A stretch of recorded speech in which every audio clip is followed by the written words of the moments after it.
नमस्ते दोस्तों, स्वागत है आपका हमारे चैनल पर, जहां हम आपको किताबों का ज्ञान सरल और रोचक तरीके से पहुंचाते हैं।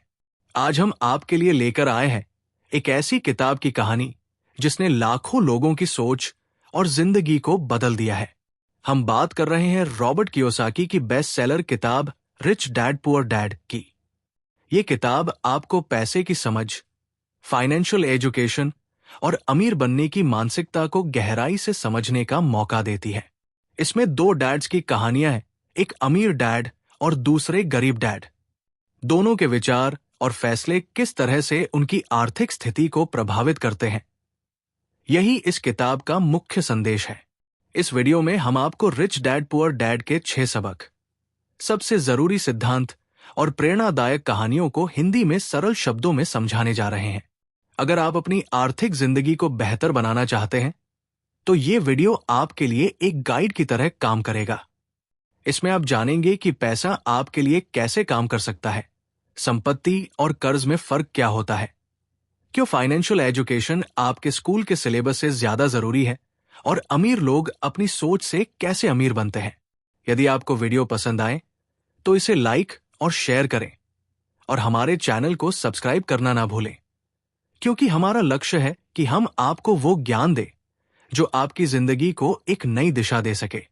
चलिए अब बिना देरी के शुरू करते हैं इस अद्भुत सफर को और जानते हैं कि रॉबर्ट कियोसाकी की इस महान किताब ने हमें क्या सिखाया है। तो बात ऐसी है कि रॉबर्ट कियोसाकी, जो कि इस किताब के लेखक हैं, उनके 2 पिता थे। उनके एक पिता जो कि पढ़े लिखे और PhD होल्डर थे, मगर जिंदगी भर गरीबी रहे और गरीबी में ही मरे। इसीलिए रॉबर्ट उन्हें पुअर डैड कहते थे। वहीं उनके दूसरे पिता बहुत पढ़े लिखे तो नहीं थे, लेकिन काफी अमीर थे, इसीलिए रॉबर्ट उन्हें रिच डैड बुलाते थे। तो अब यह सोचने की बात है कि किसी भी इंसान के एक ही वक्त में 2 पिता कैसे हो सकते हैं। तो इसका जवाब यही है कि उनके गरीब पिता यानी कि रियल पिता का एक ही सपना था कि रॉबर्ट खूब मेहनत से पढ़ाई करने के बाद किसी बड़ी सी कंपनी में नौकरी करके अपने भविष्य को सुरक्षित कर ले। मगर रॉबर्ट के दूसरे पिता, जो कि अमीर थे, वो एक्चुअली में रॉबर्ट के दोस्त माइक के पिता थे और वो चाहते थे कि रॉबर्ट अपनी जिंदगी में कुछ चेंजेबल में ही नहीं सीखे जाते। कुछ सबक ऐसे होते हैं जिन्हें इंसान अपनी जिंदगी के तजुर्बे से ही सीखता है। तो स्कूली पढ़ाई सिर्फ आपको अच्छे ग्रेड्स तो दिला सकती है, लेकिन जिंदगी की पढ़ाई बहुत कुछ सिखाती है। बेशक पढ़ाई लिखाई की अपनी अहमियत है, मगर सिर्फ इसके भरोसे बैठकर के ही सब कुछ हासिल नहीं किया जा सकता। तो चलिए जानते हैं कि एग्जैक्टली हमें क्या करना है और कैसे करना है। उसके लिए पहला सबक कहता है कि अमीर लोग पैसे के लिए काम नहीं करते। सुनने में थोड़ा अजीब है, लेकिन इस लाइन को समझने के लिए यह कहानी आपकी काफी मदद करेगी। तो होता ऐसा है कि एक आदमी था जिसके पास एक गधा था। जब भी उसे अपने गधे से कुछ मेहनत करवानी होती थी, तो वो एक गाजर को उसके सामने लटका देता था। उस गाजर को देखते ही गधा उसे खाने के लालच में काम करता चला जाता था। उसे बड़ी उम्मीद थी कि एक दिन वो उस गाजर तक पहुंच ही जाएगा। अभी उस आदमी के लिए तो एक अच्छी खासी तरकीब बन गई काम करवाने की, मगर बेचारे गधे को कभी भी वो गाजर नहीं मिल पाई। अब पूछिए क्यों? क्योंकि वो गाजर बस एक छलावा है। बहुत से लोग ठीक उस गधे की तरह ही होते हैं।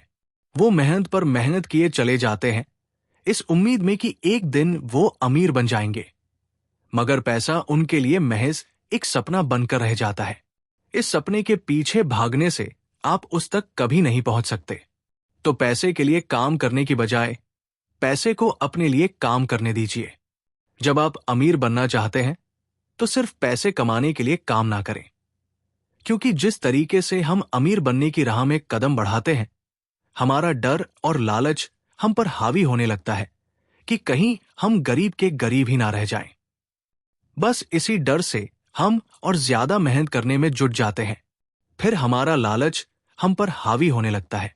हम उन सारी खूबसूरत चीजों की कल्पना करने लगते हैं जो पैसे से हासिल की जा सकती है। अब यही डर और लालच हमें ऐसे चक्कर में उलझा देता है जो कि कभी भी खत्म नहीं होता। तो हम अब और मेहनत करते हैं कि और ज्यादा कमा सकें, और फिर हमारा खर्च भी उसी हिसाब से बढ़ने लगता है। तो इसी को अमीर डैड रैट रेस कहते हैं। अब इसका नतीजा ये हुआ कि हम पैसे कमाने के लिए हद से ज्यादा मेहनत करते हैं, खर्च करते हैं, और ये एक ट्रैप है, यानी कि ये एक जाल है। और आपको लालच और डर का ये ट्रैप अवॉइड करना है, क्योंकि हम में से ज्यादातर लोग जो अमीर होना चाहते हैं वो इसी ट्रैप का शिकार हो जाते हैं। तो पैसे के पीछे मत भाग, बल्कि पैसे को अपने पीछे भागने के लिए मजबूर कर दीजिए। आपकी नौकरी लगी है तो आप काम पर यह सोच करके मत जाइए कि हर महीने आपको एक पेचेक लेना है, क्योंकि वो पेचेक आपके सारे बिल्स मुश्किल से ही भर पाता है। वैसे ये हर महीने की कहानी बन जाती है। फिर तंग आकर के आप कोई दूसरी नौकरी ढूंढ करके और ज्यादा मेहनत करने लगते हैं, लेकिन तब भी आप पैसे के लिए ही काम कर रहे होते हैं। और यही वजह है कि आप कभी भी अमीर नहीं बन पाते। सच का सामना कीजिए। आपकी जवाबदेही खुद के लिए है, ना कि दूसरों के लिए। तो आपके जो भी सवाल हैं, वो आप खुद से पूछिए, क्योंकि उनका जवाब सिर्फ आपके ही पास है। क्या आप सिर्फ इसलिए काम कर रहे हैं कि आपकी जिंदगी में सिक्योरिटी रहे? एक ऐसी नौकरी जहां से आपको निकाले जाने का कोई डर ना हो, या फिर आप सिर्फ 2 पैसे कमाने के लिए काम करते हैं और आपको लगता है कि एक दिन आप इस तरीके से अमीर हो जाएंगे? क्या बस यही आपको सेटिस्फाई करने के लिए काफी है? अगर आपका जवाब है तो मुझे आपकी सोच पर बड़ा अफसोस है, क्योंकि आपने जो अमीर बनने का सपना देखा है ना, वो कभी पूरा नहीं होने वाला। आप हमेशा गरीबी में ही जिएंगे। लेकिन अगर आपका जवाब ना है तो आपका पहला कदम यह होगा कि सबसे पहले आप अपने मन से डर को हटा दीजिए, क्योंकि ज्यादा पैसा ना कमा पाने का डर और लालची आपको बगैर सोचे समझे काम करने के लिए मजबूर करता है, और हमारा यही कदम हमें नाकामयाबी की तरफ धकेलता है। बेशक हम सबके अंदर डर और चाहत की भावना होती है, और ये नेचुरल है, लेकिन उन्हें खुद पर इतना हावी ना होने दीजिए कि हम उनके बस में होकर के उल्टे सीधे फैसले लेने लग जाएं। बेहतर होगा कि हम जो भी करें पहले उसके बारे में खूब सोच लें। हमेशा दिल से नहीं, बल्कि दिमाग से काम लें। हर सुबह अपने आप से पूछिए कि क्या आप उतना कर पा रहे हैं जितना कि आपको करना चाहिए? क्या आप अपनी पोटेंशियल का पूरा इस्तेमाल कर पा रहे हैं? आम लोगों की तरह सोचना छोड़ दीजिए, जो काम सिर्फ और सिर्फ पैसे के लिए करते हैं। ये सोचना छोड़ दीजिए कि मेरा बॉस कम पैसे देता है, मुझे ज्यादा मिलना चाहिए, मैं ना इससे ज्यादा कमा सकता हूं। एक बात याद रखिए, आपकी परेशानियों के लिए सिर्फ आप जिम्मेदार हैं, कोई और नहीं। बॉस अगर आपकी सैलरी को नहीं बढ़ा रहा है तो उसे इल्जाम मत दीजिए। जब आप खुद की प्रॉब्लम्स की जिम्मेदारी लेते हैं तो सिर्फ आप ही उसका हल निकाल सकते हैं। और यही वो पहला सबक और पहला प्रिंसिपल है जो कि अमीर डैड ने रॉबर्ट को सिखाया। इस सबक का एक पार्ट ये भी था कि अमीर डैड ने उन्हें एक कन्वीनियंस स्टोर में काम करने पर लगा दिया। उन्हें इस काम के कोई पैसे नहीं मिले, वो बस काम करते रहे, और इसका फायदा ये हुआ कि वो अपने दिल से काम में लगे रहे, और इस दौरान कई नए आइडियाज उनके दिमाग में आते रहे।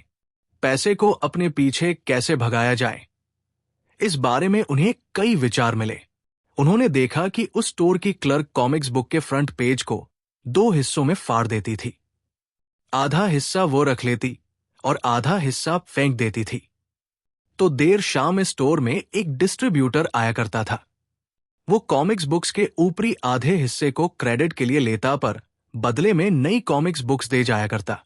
तो एक दिन उन्होंने उस डिस्ट्रीब्यूटर से पूछा कि क्या वो पुरानी कॉमिक्स बुक्स ले सकते हैं। वो इस शर्त पर मान गया कि वो उन कॉमिक्स को बेचेंगे नहीं। ये उनके दिमाग में बिजनेस का एक नया आइडिया था। उन्होंने वो पुरानी कॉमिक्स बुक्स अपने दोस्तों और बाकी बच्चों को पढ़ने के लिए किराए पर देनी शुरू कर दी। बदले में वो हर किताब का 10 सेंट किराया वसूल करते थे। हर किताब सिर्फ 2 घंटे के हिसाब से पढ़ने के लिए दी जाती थी। तो असल मायनों में वो उन्हें बेच नहीं रहे थे। उन्हें उस गैराज पर काम भी नहीं करना पड़ा जहां से वो कॉमिक्स किराए पर देते थे। उन्होंने माइक की बहन को काम पर रखा, जिसके लिए उसे हर हफ्ते $1 दिया जाता। तो एक ही हफ्ते में उन्होंने 9.5 कमाए। और इस तरह उन्होंने सीखा कि पैसे को खुद के लिए काम करने दो, ना कि आप पैसे के लिए काम करो। तो इसी के साथ अब आगे है दूसरा सबक, जो कहता है कि फाइनेंशियल लिटरेसी क्यों सिखाई जाए। कहने का मतलब यह है कि 1923 यानी कि 1923 में एजवटर बीच होटल शिकागो में एक मीटिंग हुई। दुनिया के बहुत से लीडर और बहुत ही अमीर बिजनेसमैन इस मीटिंग का हिस्सा बने। इनमें से थे एक बहुत ही बड़ी स्टील कंपनी के मालिक चार्ल्स श्वाब और सैमुअल इंसुल, जो कि उस वक्त की लार्जेस्ट यूटिलिटी प्रेसिडेंट थे, और बाकी कई और भी बड़े बिजनेसमैन। तो इस मीटिंग के 25 साल बाद इनमें से कई लोग गरीबी से मरे, कुछ ने खुदकुशी कर ली, और भी कईयों ने तो अपना दिमागी संतुलन तक खो दिया था। तो असल बात यह है कि लोग पैसे कमाने में इतने मशगूल हो जाते हैं कि वह ये खास बात सीखना भूल जाते हैं कि पैसे को रखा कैसा जाए। आप चाहे जितना मर्जी पैसा कमा ले, उसे बनाए रखना असली बात है। और अगर ये हुनर आपने सीख लिया, तो अब किसी भी आड़े टेढ़े हालात, जो अक्सर कहा जाता है कि कोई इमरजेंसी आ गई या कोई एडिट से कर लेंगे, या हो सकता है कि अगर आप ठीक तरीके से प्लानिंग करें तो बुरा वक्त आ ही ना। वैसे लॉटरी में मिलियन जीतने वाले लोग कुछ सालों तक तो मजे से जीते हैं, मगर फिर वापस उसी पुराने हालात में पहुंच जाते हैं। तो अधिकतर लोगों के सवाल होते हैं कि अमीर कैसे बने या अमीर बनने के लिए क्या करें। इन सवालों के जवाब से अधिकतर लोगों को निराशा ही होती है, मगर इसका सही जवाब होगा कि पहले आप फाइनेंशियल लिटरेट बनना सीखें। देखिए, अगर आपको एम्पायर स्टेट बिल्डिंग खड़ी करनी है, तो सबसे पहले आपको एक गहरा गड्ढा खोदना पड़ेगा, फिर उसके लिए एक मजबूत नींव रखनी पड़ेगी।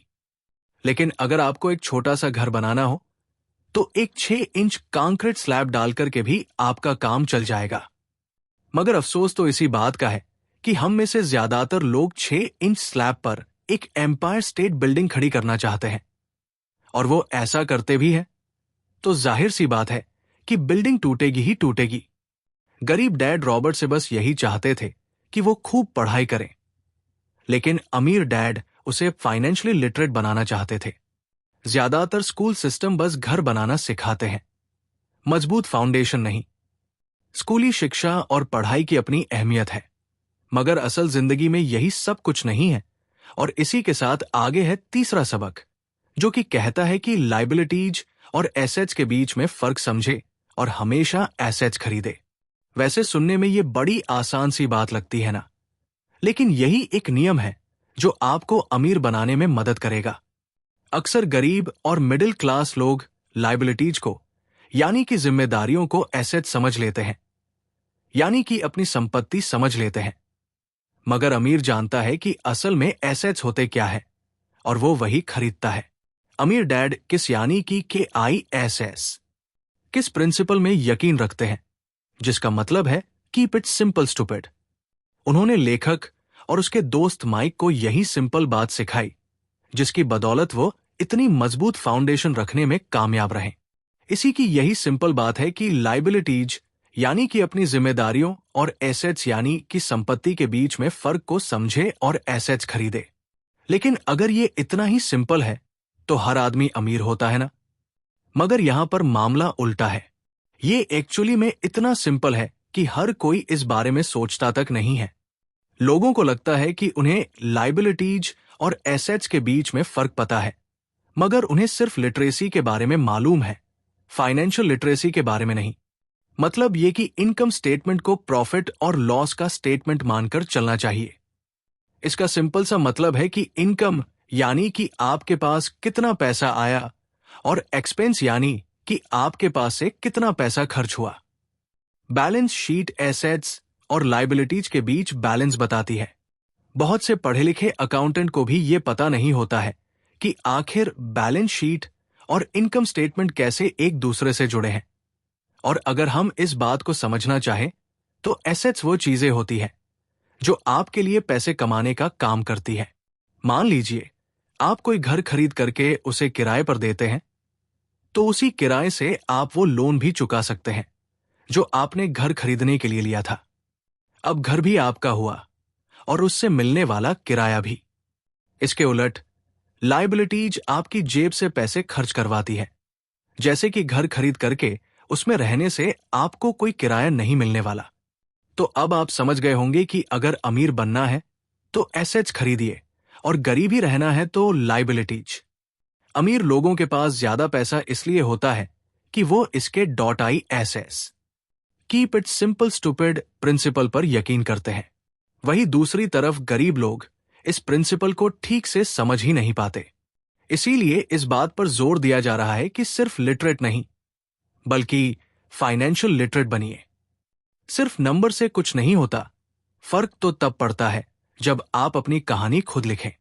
अधिकतर परिवारों में देखा गया है कि जो मेहनती होता है उसके पास पैसा भी ज्यादा होता है, मगर उसका फायदा क्या जब सारा पैसा लायबिलिटीज में ही खर्च हो जाए? तो आइए समझते हैं कि मिडिल क्लास आदमी अपना पैसा किस तरीके से खर्च करता है, और अगर यही उनका तरीका रहता है तो सारी जिंदगी वो मिडिल क्लास ही बनकर रहेंगे, या क्या पता उससे भी नीचे चले जाएं। क्योंकि आप देख सकते हैं कि उनका सारा पैसा लायबिलिटीज यानी कि जिम्मेदारियों में ही खर्च हो रहा है।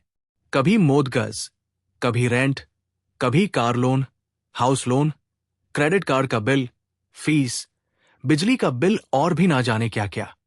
उनकी सारी कमाई इसी में खर्च हो जाती है। दूसरी और गरीब लोग हैं जिनकी कोई लायबिलिटी तो नहीं है, मगर उनके कोई एसेट्स भी तो नहीं होते।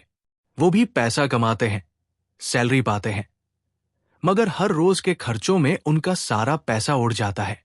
माना कि एक गरीब आदमी $1000 कमाता है, उसमें से $300 वो अपने छोटे से घर के किराए में खर्च करता है, $200 उसके ने जाने का किराया, $100 टैक्स और $300 खाने और कपड़ों में खर्च हो जाता है। तो अब उसके पास बचा क्या? कुछ भी नहीं। और कभी कभी तो उधार लेकर के भी उसे काम चलाना पड़ता है, जिससे कि वो और भी ज्यादा गरीब हो जाता है। इसके विपरीत अमीर लोग एसेट्स खरीद के रखते हैं, फिर उनके वो एसेट्स उन्हें और पैसा कमा कर देते हैं। उनकी कमाई इस तरह 2 से 4, 4 से 8 होती जाती है। अधिकतर अमीर लोग दिमाग से काम लेते हैं और वो हर लोन पर लेकर उसे किराए पर लगा देते हैं। बिना मेहनत के हर महीने किराया मिलता है, जिससे वो अपना लोन भी चुकता कर लेते हैं।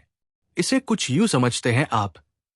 मानिए कि लोन की इंस्टॉलमेंट $1000 है, तो ये अपने घर का $2000 किराया वसूल करेंगे, $1000 बैंक को देंगे, $1000 अपनी जेब में। तो हो गया ना बिना मेहनत के पैसा कमाना। तो एक्चुअली में अमीर डैड और गरीब डैड के बीच बस सोच का फासला है। अपना पैसा कैसे खर्च करें, सिर्फ यही मुद्दे की बात है और कुछ नहीं। 1967 के दिनों में अगर बच्चों से पूछा जाता था कि वो बड़े होकर क्या बनेंगे, तो सबके पास यही जवाब होता था कि वो अच्छे ग्रेड्स लाएंगे और डॉक्टर बनेंगे, इंजीनियर बनेंगे। तब सबको यही लगता था कि अच्छे ग्रेड्स लेकर के वो बहुत पैसा कमा सकेंगे। हालांकि उनमें से बहुत बच्चे आज बड़े होकर के डॉक्टर बन चुके हैं। बावजूद इसके उनमें से काफी लोग आज भी फाइनेंशियली स्ट्रगल करते नजर आएंगे, क्योंकि उन्हें हमेशा यही लगा कि ज्यादा पैसा कमाने से उनकी सारी परेशानियां दूर हो जाएंगी। मगर आज के दौर में ऐसा नहीं है। आज बहुत से बच्चे फेमस एथलीट बनना चाहते हैं, या फिर CEO, या फिर कोई मूवी स्टार या रॉक स्टार, क्योंकि उन्हें पता है कि सिर्फ अच्छी पढ़ाई और अच्छे ग्रेड्स के भरोसे बैठ करके वो करियर में सक्सेस नहीं पा सकते। आजकल फाइनेंशियल नाइटमेयर बहुत आम हो गया है। अक्सर नए शादीशुदा जोड़े ये सोचते हैं कि उनकी सैलरी अब डबल हो जाएगी, क्योंकि दोनों जने कमा रहे हैं। एक छोटे से घर में रहते हुए वो अब बड़े घर के सपने देखते हैं, इसीलिए वो पैसा बचाना शुरू कर देते हैं। इसकी वजह से उनका सारा ध्यान सिर्फ अपना कैरियर बनाने पर होता है। उनकी कमाई बढ़ने लगती है तो जाहिर है उसी हिसाब से खर्चे भी बढ़ेंगे। तो मुद्दा मामला ऐसा है कि अब जब आप फाइनेंशियल लिटरेट हुए बिना पैसा बनाते हैं या बिना सोचे समझे उसे खर्च करते हैं, तो होता यह है कि आप पहले से भी ज्यादा खर्चा करने लगते हैं। ये एक ऐसा चक्कर है जो फिर से चलता ही रहता है।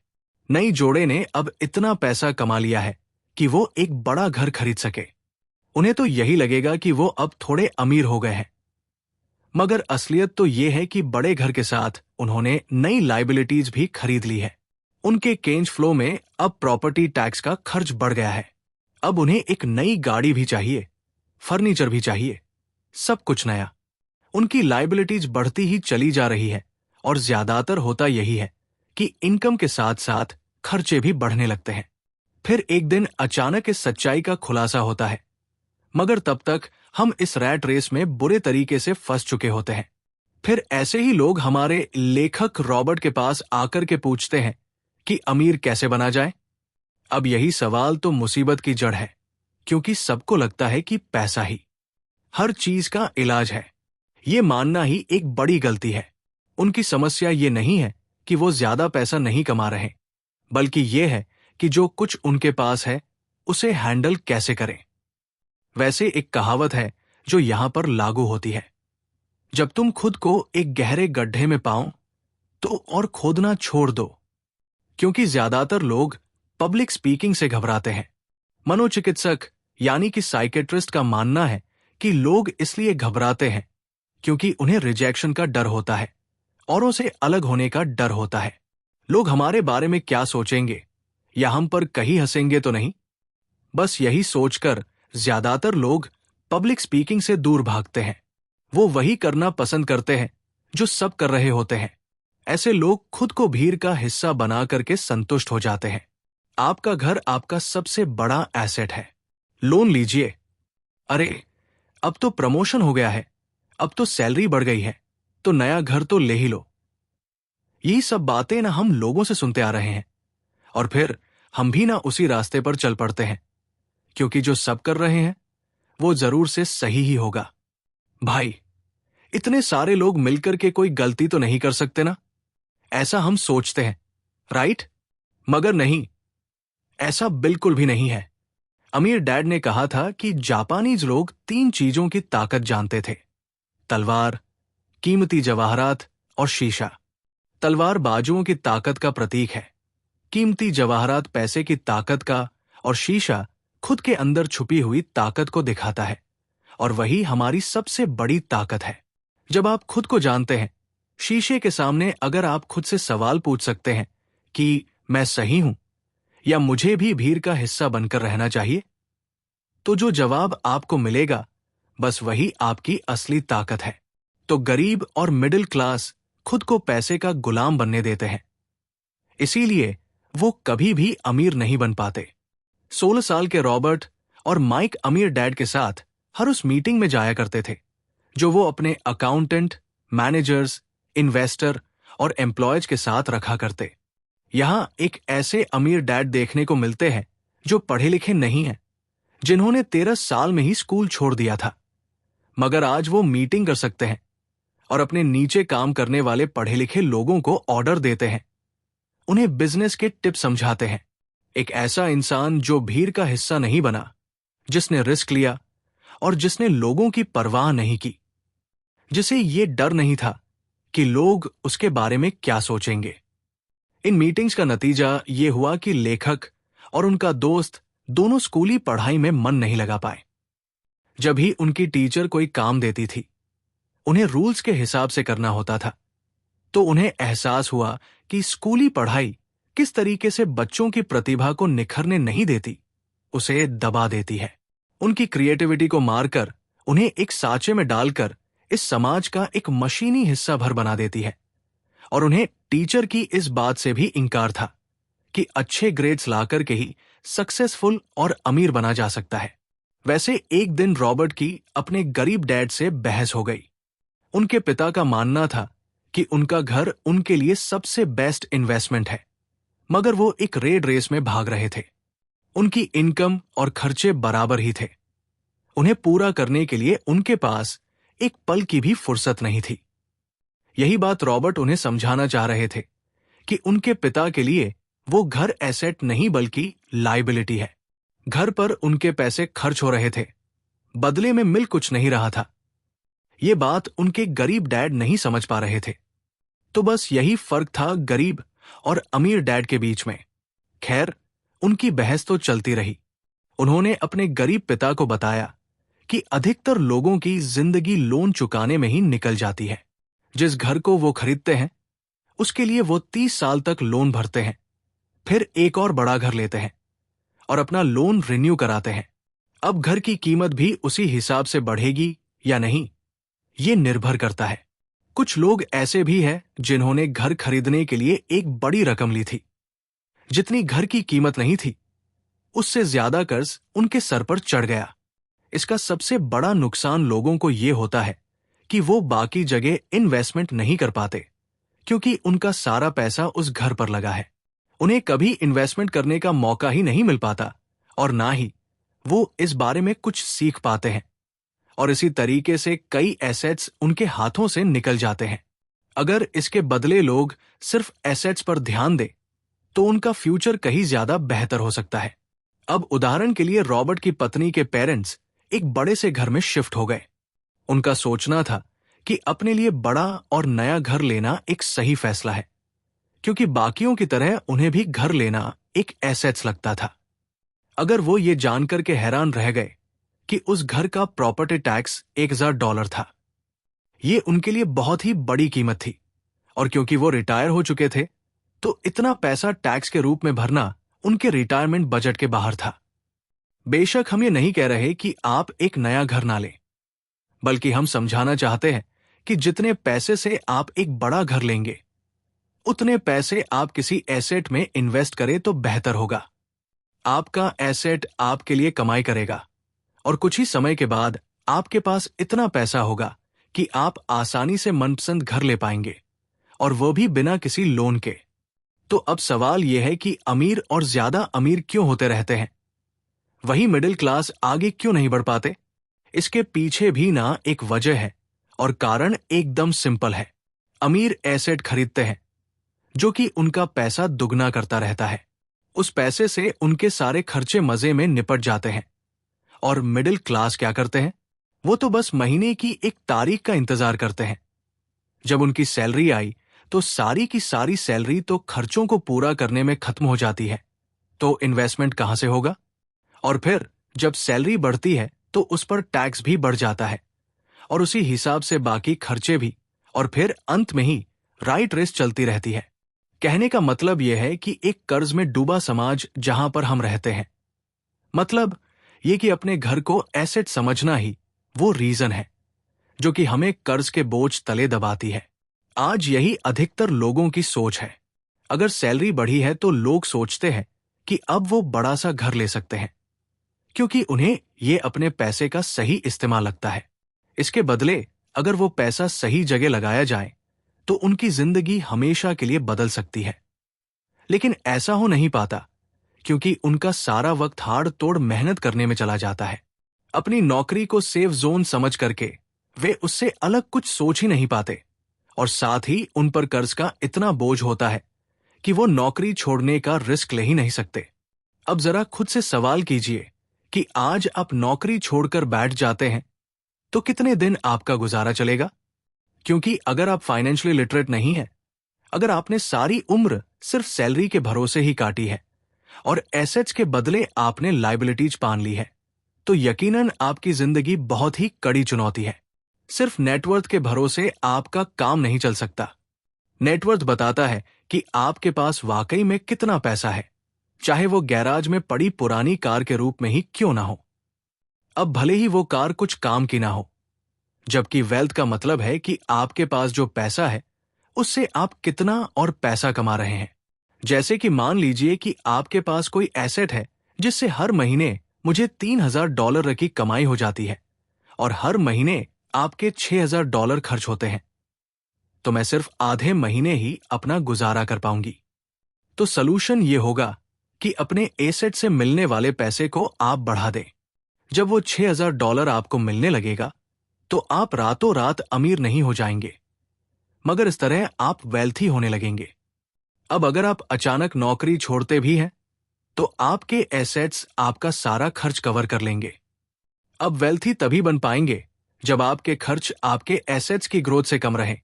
और इसी के साथ आगे है चौथा सबक, जो कहता है कि अपने काम से काम रखें। दुनिया की सबसे बड़ी फूड चैन मैकडोनल्ड के फाउंडर रे क्रॉकनी एक MBA क्लास में की स्पीच थी। ये 1947 की बात है। उनकी ये स्पीच बड़ी ही शानदार थी। लोगों को प्रेरित करने वाले स्पीच के बाद जब एमबीए क्लास के स्टूडेंट्स ने कुछ वक्त उनके साथ बिताने की गुजारिश की तो वो उनके साथ बियर पीने चले गए।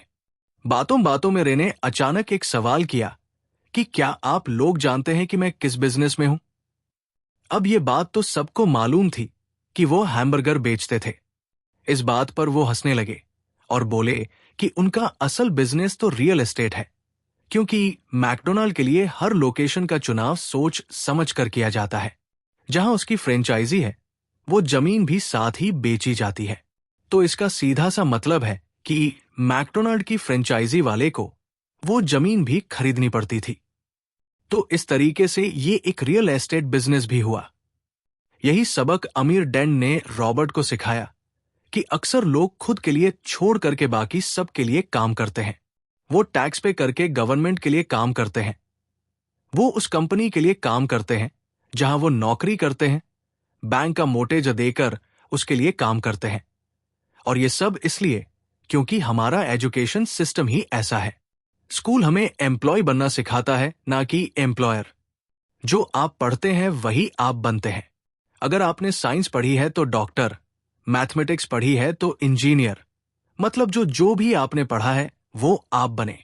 अब मुसीबत तो ये है कि इससे छात्रों का कोई भला नहीं हो पाता, क्योंकि वो नौकरी और बिजनेस के बीच के फर्क में उलझ कर रह जाते हैं। जब कोई पूछता है कि आपका क्या बिजनेस है तो आपको ये नहीं बोलना चाहिए कि मैं तो एक डॉक्टर हूं या एक बैंकर हूं, क्योंकि वो आपका प्रोफेशन है, बिजनेस नहीं। कहने का मतलब यह है कि आप जो भी करते हैं उसे अपना बिजनेस बनाइए, नौकरी नहीं। अपनी सारी उम्र दूसरों के लिए काम करके उन्हें अमीर करने में बर्बाद ना करें, बल्कि खुद की जिंदगी को खुशहाल बनाने के लिए काम करें। बहुत से लोगों को इस बात का एहसास बड़ी देर से होता है कि उनका हाउस लोन उनकी जान ले रहा है, और फिर उन्हें लगता है कि जिसे वो एसेट मानने की गलती कर रहे थे, एक्चुअली कभी वो एसेट था ही नहीं। जैसे उन्होंने कार ली तो उससे जुड़े तमाम खर्चे उनकी लाइबिलिटीज बन गए, तो उनकी मुसीबतें शुरू हो जाती है। इसीलिए तो हम एसेट कॉलम पर इतना ज्यादा जोर दे रहे हैं, ना कि आपकी इनकम कॉलम पर। और यही फाइनेंशियली एक्सप्रेस मायने में एसेट्स मैं ये नहीं कहूंगी कि आप कोई कार लीजिए, क्योंकि वो मेरी नजर में एसेट्स यानी कि संपत्ति नहीं है, क्योंकि जैसे ही आप उसे चलाना शुरू करते हैं, जो दूसरे लोग वो आपके लिए कीमत का 25 पर खो देती है। आप वहां पर ज्यादा वक्त देंगे, एसेट्स तो खरीदे जाने चाहिए, नहीं नौकरी होगी। यहाँ हम आपको कुछ दूसरा उदाहरण रियल एस्टेट पर पैसा लगाएं। ऐसा बिजनेस तीसरा है स्टॉक मौजूदगी जरूरी खरीदे। तो जब एसेट खरीदे तो अपनी पसंद की चीजों पर पैसा लगाएं, क्योंकि आपका मन होगा तभी आप उस पर ध्यान दे पाएंगे। अगर उसमें आपकी रुचि होगी तो आप उसे बेहतर समझ पाएंगे। रॉबर्ट को रियल एस्टेट और स्ट्रोक्स में रुचि थी, खासकर छोटी कंपनीज में इन्वेस्ट करना। अपने अमीर डैड की सलाह पर उसने अपनी नौकरी कभी नहीं छोड़ी। वो जॉब करता रहा, साथ ही अपने एसेट कॉलम को बड़ा और मजबूत बनाता चला गया। एक पैसा भी जो आप कमाते हैं उसे बेकार ना जाने दे। अपने पैसे को अपना गुलाम मानकर चलिए, जो कि आपके लिए काम करे। आप लग्जरी खरीदना चाहते हैं, शौक से खरीदे, कोई बड़ी बात नहीं। मगर ये ना भूले कि अमीर और मिडिल क्लास में यही सोच का फर्क है। जहां मिडिल क्लास पैसा आते ही पहले लग्जरी में खर्च करेगा, वही अमीर आदमी उसे अंत में खरीदेगा। और इतना समझ लेने के बाद अब अगले सबक में आप अमीर लोगों के सबसे बड़े सीक्रेट के बारे में जानेंगे। तो 5वां सबक कहता है कि अमीर पैसा इन्वेंट करते हैं। अलेक्जेंडर ग्राहम बेल ने टेलीफोन इन्वेंट करने के बाद उसे पेटेंट कर दिया था। इनका बिजनेस बढ़ा और संभालने में मुश्किल होने लगी, तो वो वेस्टर्न यूनियन गए और उन्हें अपना पेटेंट और छोटी सी कंपनी $1 लाख में बेचने की पेशकश की। उस वक्त की वेस्टर्न यूनियन के प्रेसिडेंट ने पेशकश को ठुकरा दिया। उन्हें ये दाम कुछ ज्यादा ही लग रहे थे, और फिर उसके बाद एक बड़ी कंपनी AT&T का जन्म हुआ। रॉबर्ट 1984 से प्रोफेशनल तौर पर पढ़ा रहे हैं। एक चीज जो हजारों लोगों को पढ़ाने के बाद उन्होंने जानी तो वो ये कि उन सब लोगों में पोटेंशियल था, बल्कि हर एक इंसान में पोटेंशियल है जो कि हमें महान बना सकती है। इसके बावजूद जो हमें रोकता है वो है खुद पर डाउट रखना। स्कूल छोड़ने के बाद हमें पता चलता है कि जिंदगी में आगे बढ़ने के लिए सिर्फ ग्रेड्स ही काफी नहीं होते। जैसे सिर्फ स्मार्ट लोग ही आगे नहीं बढ़ते, बल्कि वे बढ़ते हैं जो कि बोल्ड भी होते हैं। ये सच है कि फाइनेंशियल जीनियस होने के लिए इसकी नॉलेज भी होनी चाहिए, मगर साथ ही हिम्मत और बोल्डनेस भी चाहिए। ज्यादातर लोग पैसे के मामले में कोई रिस्क नहीं लेना चाहते, मगर अमीर होने के लिए आपको रिस्क लेने ही पड़ेंगे, क्योंकि हो सकता है कि आने वाले सालों में एक नया बिल गेट्स पैदा हो या अगला अलेक्जेंडर, और बाकी शायद दिवालिया बनकर गरीब हो जाएं। अब ये आपकी मर्जी है, आप इनमें से क्या बनना चाहते हैं। अगर आप अपना फाइनेंशियल आईक्यू बढ़ाते हैं तो बहुत कुछ हासिल कर सकते हैं, और अगर नहीं तो आने वाले साल और भी डरावने हो सकते हैं, क्योंकि हर पुराना जाता है तो नया आता है। तो जो आज है वही सबसे खुशहाल वक्त है। आज के दौर में लोग ज्यादा फाइनेंशियली स्ट्रगल कर रहे हैं क्योंकि उनकी सोच अभी भी पुरानी है। फिर वे अपनी गलती ना मानकर या तो अपने बॉस को इल्जाम देंगे या नई टेक्नोलॉजी को, जो कभी कल के दौर में एसेट था वही आज लाइबिलिटी बन चुका है। तो आपको अपडेट रहने की जरूरत है। रॉबर्ट ने एक गेम डिजाइन किया जिसे वो किंच फ्लो कहते हैं। ये लोगों को सिखाता है कि पैसा कैसे काम करता है, अमीर बनने की राह क्या है और राइट रेस से बाहर कैसे निकले। ये सारी चीजें इस गेम से समझाने की कोशिश की गई है। एक दिन एक औरत आई। गेम खेलने के दौरान उसने एक बोर्ड कार्ड जीता, जिसका मतलब था कि उसने उस गेम में एक बोर्ड जीती। वो औरत बड़ी खुश हुई, मगर जब उसे पता चला कि वोट लेने के लिए तो उसे एक बड़ी रकम टैक्स भरनी होगी, तो उसकी खुशी गायब हो गई। वो वोट उसके लिए अब एसेट नहीं बल्कि लाइबिलिटी बन गई। उसे पता चला कि ऐसे तो ये वोट उसकी जान ही ले लेगी। उसे ये आइडिया समझ में ही नहीं आया और रिफंड की मांग की। उसे उसके पैसे वापस मिल गए और वो चली गई, मगर बाद में उसने फोन करके बताया कि उसे अब गेम का आइडिया कुछ समझ में आने लगा था। वो उस गेम से अपनी लाइफ को जोड़ करके देख पा रही थी। पैसा कैसे काम करता है, इस बात को समझ ना पाने की वजह से उसका गुस्सा जायज था। हम भी अक्सर यही करते हैं। जो बात हमारी समझ से परे होती है उस पर गुस्सा आता है, और हम जिंदगी की हर परेशानी के लिए उसे बलामे करना शुरू कर देते हैं। मगर अगर ठंडे दिमाग से सोचे तो ये तरीका एकदम गलत होगा। बेहतर होगा कि हम उन्हें समझने की कोशिश करें तो गेम ऑफ लाइफ जीत सकते हैं। बहुत से लोग केज फ्लो गेम में खूब पैसा जीतते हैं, फिर उन्हें समझ ही नहीं आता कि उस पैसे का क्या करें, तो वो हैरान होने लगते हैं। इसकी वजह है उनकी पुरानी सोच जो आगे नहीं बढ़ने देती, और फिर वो बाद में सारा पैसा ही हार बैठते हैं। कुछ लोग कहते हैं कि वे हार गए क्योंकि उनके पास सही पत्ते नहीं थे। बहुत से लोग इस तरह जिंदगी में सही मौकों की तलाश में बैठे रहते हैं। कुछ लोग तो सही मौका मिलता भी है तो उसका फायदा नहीं उठा पाते, क्योंकि वो कहेंगे कि उनके पास पैसा ही नहीं था। अब कुछ ऐसे भी होते हैं जिन्हें पैसा और मौका दोनों मिले, फिर भी वो कुछ हासिल नहीं कर पाए, क्योंकि एक्चुअली में वो समझ ही नहीं पाए कि ये एक अपॉर्चुनिटी है। फाइनेंशियल इंटेलिजेंस का मतलब है कि आप पैसे को लेकर कितने क्रिएटिव हो सकते हैं। अगर आपको मौका मिलता है तो बगैर पैसे के आप क्या करेंगे, और अगर पैसा है मगर मौका नहीं तो उस सूरत में आप क्या करेंगे। ये सब आपकी फाइनेंशियल इंटे पर निर्भर करता है। ज्यादातर लोग इस बात का एक ही सलूशन जानते हैं कि खूब मेहनत करके खूब पैसा कमाया जाए, लेकिन आपको सीखना है कि अपने लिए मौका कैसे पैदा किया जाए, ना कि उसके इंतजार में बैठे रहें। सबसे खास बात अमीरों की जो है वो ये है कि उन्हें पता है कि पैसा असली चीज नहीं है, असली चीज है इसका सही मतलब जानना। ये जान लेना कि जो हमें चाहिए वो हम इससे बना सकते हैं। हमारा दिमाग हमारे लिए सबसे बड़ा एसेट होता है। यही हमें सुपर रिच बना सकता है या सुपर पुअर, निर्भर करता है कि हम कैसे इसका इस्तेमाल करें। जो लोग सफल हैं उनके साथ कदम मिलाकर चलना है, तो आपको ये सीखना पड़ेगा कि पैसा बढ़ाने की चाहत को खुद के अंदर कैसे पैदा करें। आपको अपने सबसे बड़े एसेट यानी कि आपके दिमाग को इन्वेस्ट करने की जरूरत है। आपको फाइनेंशियली इंटेलिजेंट होना पड़ेगा। तो आइए इसे हम समझते हैं एक उदाहरण से। 1990 के दशक में एरिजोना और फीनिक्स के आर्थिक हालात बुरे चल रहे थे। वहां के लोगों को हर महीने $100 बचाने की सलाह दी जा रही थी। बुरे वक्त के लिए पैसा बचाने का विचार कुछ हद तक सही भी है, मगर उस पैसे का क्या फायदा जो आप जमा करते जाते हैं? इससे तो अच्छा है कि उनका कुछ हिस्सा इन्वेस्ट किया जाए, जो कि आगे चलकर आपको फायदा दे। खैर, बात करते हैं एरिजोना और फेनिक्स के लोगों की, जो आर्थिक तंगी झेल रहे थे। ऐसे में इन्वेस्टर को ये एक बढ़िया मौका लगा। लोग जो अपनी प्रॉपर्टी अपने पौने दामों में बेच रहे थे, उसे कई इन्वेस्टर्स ने हाथों हाथ खरीद लिया।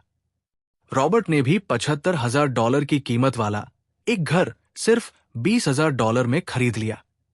इसके बाद उन्होंने अटनी के ऑफिस में एक ऐड दिया, $75,000 वाला घर सिर्फ $60,000 में। बस इसे लेने के लिए ग्राहक टूट पड़े। रॉबर्ट का फोन बजना बंद ही नहीं हो रहा था कि ये पैसा उनको उस एसेट से मिलने जा रहा था जो उन्होंने प्राइमरी नोट के रूप में ग्राहक से लिया था, और उन्हें ये पैसा कमाने में केवल 5 घंटे लगे। उन्होंने जो $40,000 इन्वेंट करे वो उनके एसेट्स कॉलम से क्रिएट हुए थे, और बगैर टैक्स के उन्होंने अचानक ही मिले एक मौके का फायदा उठाकर ये पैसा क्रिएट अपने इनकम कॉलम में ऐड कर लिए। कुछ सालों के बाद ही उनके इस बिजनेस ने इतना पैसा क्रिएट किया कि उनकी कंपनी की कार, गैस, इंश्योरेंस, क्लाइंट के साथ डिनर ट्रिप और बाकी चीजें सब कवर हो गई, जब तक गवर्नमेंट उन खर्चों पर टैक्स लगाती। इनमें से ज्यादातर चीजें प्री टैक्स एक्सपेंसेस में खर्च हो चुकी थी। कुछ सालों के बाद ही जो घर $60,000 में बिका था, अब वो $11 लाख का था। अभी भी उनके पास कुछ मौके थे, मगर वो इतने कम थे कि उनके लिए रॉबर्ट को एक वैल्यूएबल एसेट लगाना पड़ता, और अपना वक्त भी, तो वो आगे बढ़ गए। उन्हें अब नए मौकों की तलाश करनी थी। अब आप एक सवाल खुद से कीजिए। मेहनत करना भी बहुत मेहनत का काम है। 50% टैक्स भरिए और बाकी बचाइए। अब वो सेविंग्स आपको 5% इंटरेस्ट देगी, और फिर उस पर भी आप और टैक्स भरे। इससे तो अच्छा होगा कि आप अपना पैसा और टाइम अपने सबसे पावरफुल एसेट यानी कि अपने दिमाग पर इन्वेस्ट करें और फाइनेंशियली इंटेलिजेंट बने। ये दुनिया कभी भी एक सी नहीं रहती।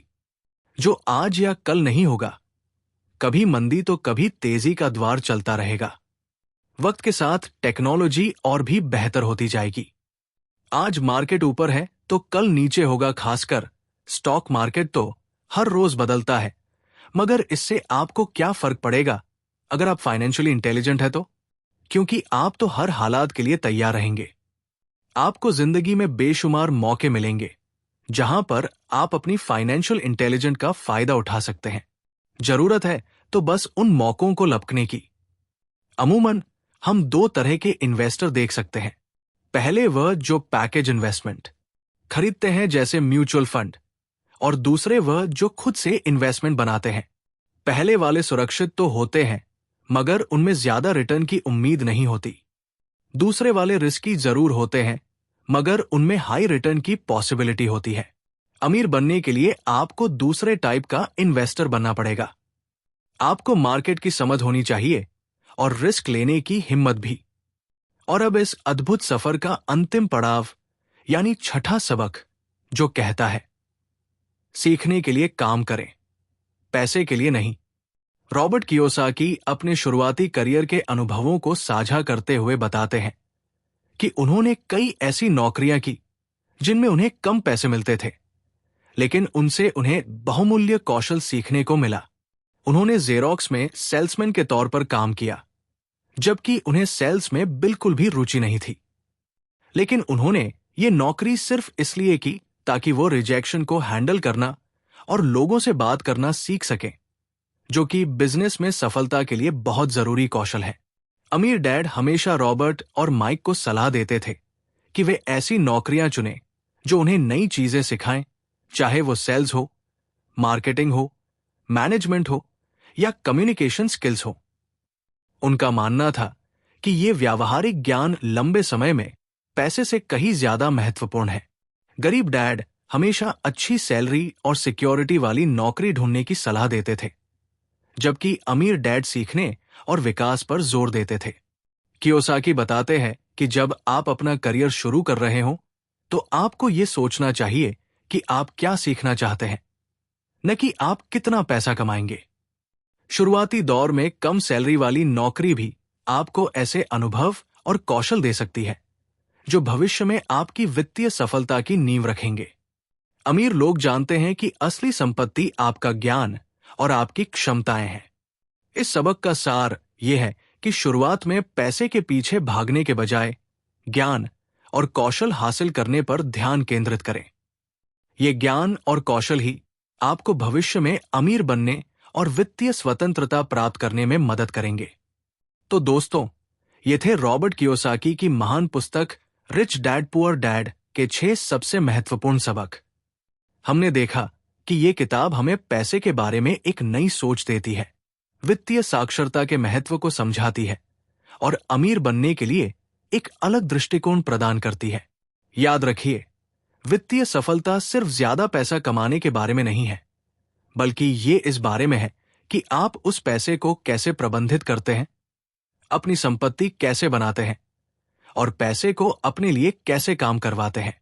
रिच डैड पुअर डैड एक ऐसी किताब है जो आपको इस दिशा में पहला कदम उठाने के लिए प्रेरित कर सकती है।